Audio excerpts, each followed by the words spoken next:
Can you remember how you celebrated the holidays? Can you describe some of them? Oh yes. Was with all the neighbors. We would be together, and on Passover we would be about maybe 3-4 families together, and each one would recite a pasuk of the Haggadah, and then after that we would sing the songs, and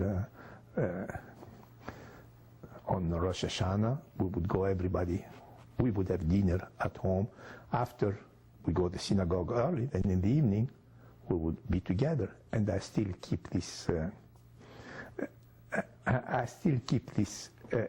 thing in my home. During Rosh Hashanah, we go to the synagogue, just not on Friday night, on the day before Rosh Hashanah, we go the day after. And Rosh Hashanah Eve, we are here, all of us together. We celebrate the New Year in my home. Well, until now it has been our home, all of us. And then, of course, the day after, we go to the synagogue. And on Yom Kippur, we would go early, the day before, and then we would continue during the next day until it was sundown, and we hear the shofar. We would come and go home and break the fast. Of course, at that time, of course, all the time I did fast, but when I was a young man, of course, I couldn't do it. Can you remember how you broke the fast? What did you eat?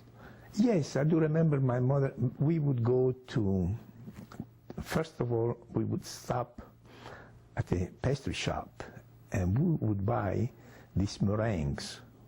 It was very fashionable to have those meringues in the evening of the breaking the fast.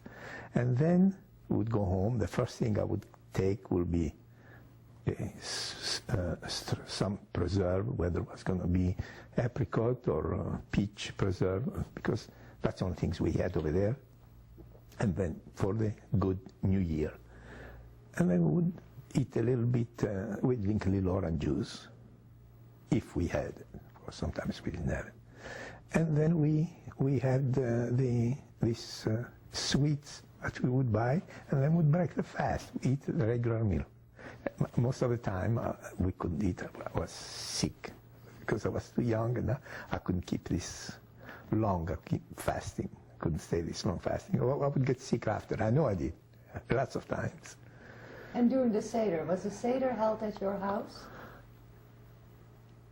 Well, no. Sometimes, probably at a neighbor's house. For Passover? For Passover, yeah. Sometime, once in a while, it was in our house, but most of the time it would be 4, 5, 6 families.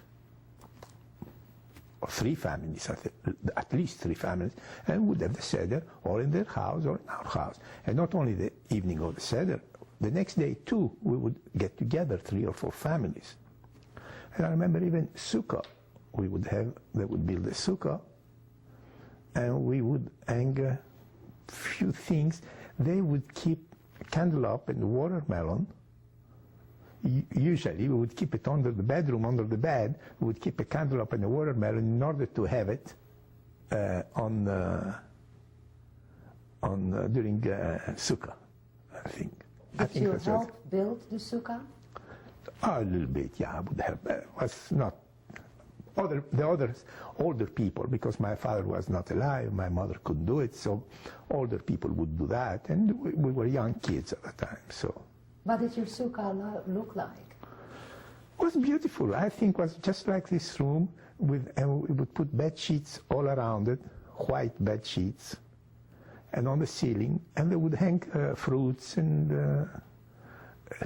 flowers, and leaves, and all that.